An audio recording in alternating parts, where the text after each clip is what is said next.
mang walang hanggang biyaya'y makakamtan.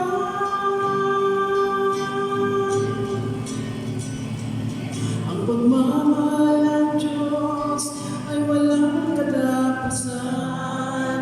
Kahit pa man tayo'y isang makasalanan, minahal tayo niya ng lubusan.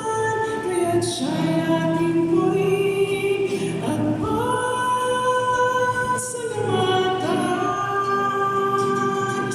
Kaya't siya'y ating purihin at